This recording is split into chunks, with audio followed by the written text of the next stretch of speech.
Okay, so I'm standing in my kitchen. It gets flipped again. I like the setting on it. It's just, okay. I don't know. Anyways, let me see. That's the wrong thing to pick up. Okay. I can read it so it's not flipped. Because I had to flip it once before. Anyways, I'm about to pull out my homemade Lazy Woman apple pie. Now what I did was, and this is bad, I'm going to have to wash my hands before I try to pull it out. I could not believe it. I went to the Dollar Tree and I saw these. I said, oh my gosh, they were in the freezer section. Now they weren't the deep dish. So I got 2 of them, so I spent $2. Then of course they didn't have the canned apples at Walmart. So, I mean, not at Walmart, so at the Dollar Tree. They didn't have the canned apples at the Dollar Tree, so I had to go to Walmart to go get me 2 cans. So my apple pie is like overflowing with apples because I did not use 1 can, I used 2. I should have only used 1, but I used 2. So next time when I make an apple pie, I'll know, because it's been a while since I made one, so I had already opened up the cans before I realized they weren't the deep dish pies, and I was using too much stuffing or filling for them than what I would normally use. But then it's really, okay, it's not really more than I would normally use. It's just that I didn't use the deep dish. I used the thin dish pie shell.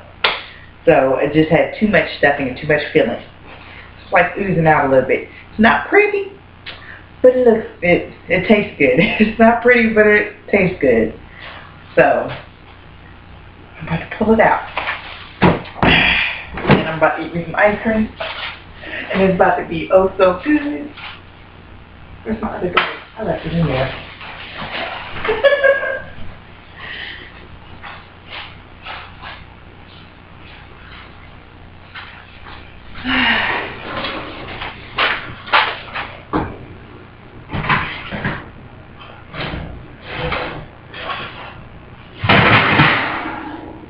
Alrighty.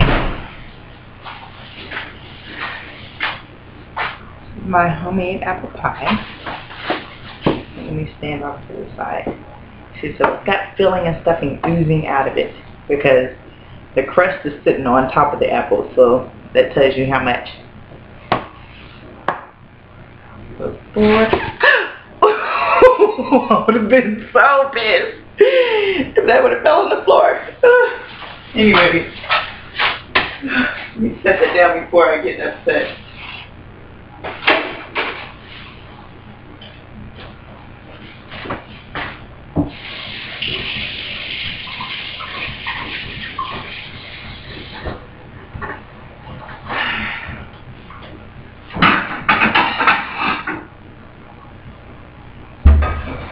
Wait to let it cool for try and let it cool for about 15 minutes or so before I wrap me a piece, because I know if I cut it right now I'll probably burn my tongue. I don't want to burn my tongue, but I'm like anxious to get that pie because the aroma of the pie just is like filling the downstairs and the upstairs of the apartment. I'm like, I already ate food earlier, but I don't know, I just had a taste for apple pie today, especially after I seen those pie shells. Once I seen that, it was over with. Like, I'm making me an apple pie. Although I probably should have made a sweet potato pie. Boil the sweet potatoes, like cut them in halves or 4s, and that shortens your boiling time. And then you mix egg in there and your little bit of sugar and your pumpkin pie spice. And you put it in the pie shell and bake it for about 30 minutes till you get like 1 or 2 of the little peaks. You make some peaks in there and let them turn like a brownish black color. You don't want it black or burnt, but you can take those little peaks off and your pie should be good. And it's nice and moist and fluffy. It's like an airy type. Goodness. Alright. I just gotta sit and wait.